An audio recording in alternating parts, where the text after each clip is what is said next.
Hello दोस्तों, आप सभी का स्वागत है आपके अपने यूट्यूब चैनल वी के कहानी की डायरी में। दोस्तों, आज मैं आपके लिए लेकर आया हूँ तेनालीराम की कहानी का भाग नंबर 3। तो कहानी का नाम है तोते का रखवाला। तो जैसा पिछले आपने देखा था कि बुद्धि पर विश्वास, सच्ची सुंदरता, और 3 नंबर कहानी है अपनी तोते का रखवाला। तो फ्रेंड्स, मैं आशा करता हूँ कि मैंने खूब कोशिश की है अच्छी से अच्छी कहानी लाने की। तो आप सभी को पसंद ज़रूर आया होगा। पसंद आया तो चैनल को लाइक, वीडियो को शेयर और चैनल को सब्सक्राइब ज़रूर कर लीजिएगा। पहले हम तेनालीराम की कहानी का भाग नंबर 1 कंप्लीट करेंगे और उसके बाद में भाग नंबर 2 कंप्लीट करेंगे, जिसमें हम पूरी 25 कहानियाँ सुनाने वाले हैं। इसके अलावा आपको पंचतंत्र की कहानियाँ, प्रेमचंद की कहानियाँ और भी शिक्षाप्रद कहानियाँ सुनाई जाएंगी। जिसमें हम बात करें दोस्तों तेनालीराम की कहानी भाग संग्रह 1 में, तो आपने देख सकते हैं कि कितनी कहानियाँ हैं। भाग नंबर 1 में पूरी 12 कहानियाँ दी गई है, जिसमें 1 नंबर है बुद्धि पर विश्वास, सच्ची सुंदरता, तोते का रखवाला, तपस्या का रहस्य, सच्चा कलाकार, सती का स्वांग, कितने पक्षी, गवाही, मामला पीसी राई का, बात की चतुराई, चोर बने मूर्ख और जाड़े की मिठाई। इतनी कहानियाँ हम पार्ट नंबर 1 में करने वाले हैं। उसके बाद तेनालीराम की कहानियाँ पार्ट नंबर 2 स्टार्ट हो जाएगा। उसमें हम जो अन्य 12-13 जितनी भी कहानियाँ और बची है वो कंप्लीट करेंगे। सभी कहानियाँ बहुत ज़्यादा इंटरेस्टिंग और मज़ेदार है, अकबर बिरबल की तरह ही। तो चलो दोस्तों, आज की कहानी बहुत ज़्यादा अच्छी है। वीडियो पूरा देखना और आपको बहुत मज़ा आने वाला है इसमें देखना कि तेनालीराम एक तोते का जो रखवाला होता है उसकी जान किस प्रकार बचाता है।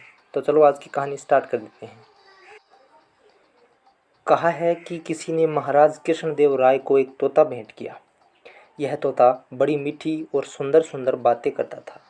वह लोगों के प्रश्नों का उत्तर भी देता था। राजा को वह तोता बहुत पसंद आया। उन्होंने उसे पालने और उसकी रक्षा का भार अपने एक विश्वासी नौकर को सौंपते हुए कहा, इस तोते की सारी जिम्मेदारी अब तुम्हारी है। इसका पूरा ध्यान रखना। तोता मुझे बहुत प्यारा है। इसे कुछ हो गया तो याद रखना, तुम्हारे हक में यह ठीक नहीं होगा। अगर मुझे, तुमने या किसी और ने आकर कभी यह समाचार दिया कि तोता मर गया है तो तुम्हें अपने प्राणों से हाथ धोने पड़ेंगे। ये साफ साफ शब्दों में नौकर को कह दिया था राजा कृष्णदेव राय ने। इतना प्यारा तोता था।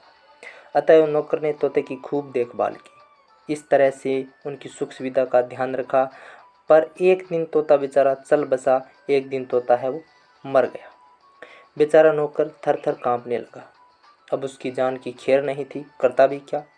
वह जानता था कि तोते की मौत का समाचार जब हम महाराज को सुनाएंगे तो वो बहुत ज़्यादा क्रोधित हो जाएंगे और उसे मृत्युदंड दे देंगे। बहुत देर सोचने पर उसे एक ही रास्ता सुझाई दिया। अब आप सोचिए कौन सा रास्ता। उसने एक ही रास्ता सोचा कि तेनालीराम ही अपनी अब जान बचा सकता है, उसके अलावा कोई रक्षा नहीं कर सकता। तो उसने वैसा ही किया। वह दौड़ा दौड़ा तेनालीराम के पास पहुंचा और उन्हें सारी बात कह सुनाई। अब उनके बीच में, नौकर और तेनालीराम के बीच में बात होती है, तो सुनो। तेनालीराम ने कहा, बात सचमुच गंभीर है। वह तोता तो महाराज को बहुत प्यारा था, पर तुम चिंता मत करो, मैं हूं ना। उसके बाद में क्या होता है, कुछ उपाय मैं निकाल ही लूँगा, तुम चुप रहो। तोते के बारे में महाराज से कुछ कहने की आवश्यकता नहीं है, मैं स्वयं संभाल लूँगा। तो थोड़ा धीरज हुआ नौकर को कि भाई जान तो शायद बच जाएगी। तेनालीराम महाराज के पास पहुंचा और घबराया हुआ बोला, महाराज वह तोता, वह तोता ऐसे तुतलाते हुए बोला। तो महाराज ने कहा, क्या हुआ तोते को, तुम इतने घबराए हुए क्यों हो तेनालीराम, बात क्या है। महाराज ने पूछा। महाराज आपका वह तोता अब बोलता नहीं, बिल्कुल चुप हो गया है। न कुछ खाता है न पीता है, न पंख हिलाता है, बस सोनी आंखों से ऊपर की ओर देखता रहता है। उसकी आंखें तक झपकती नहीं। तेनालीराम ने ये सब महाराज से कहा। महाराज तेनालीराम की बात सुनकर बहुत हैरान रह गए। वह स्वयं तोते के पिंजरे के पास पहुंचे। उन्होंने देखा कि तोते के प्राण निकल चुके हैं। झुंझलाते हुए वह तेनालीराम से बोले, सीधी तरह से यही क्यों नहीं कह दिया कि तोता मर गया। तुमने सारी महाभारत सुना दी, असली बात नहीं कही।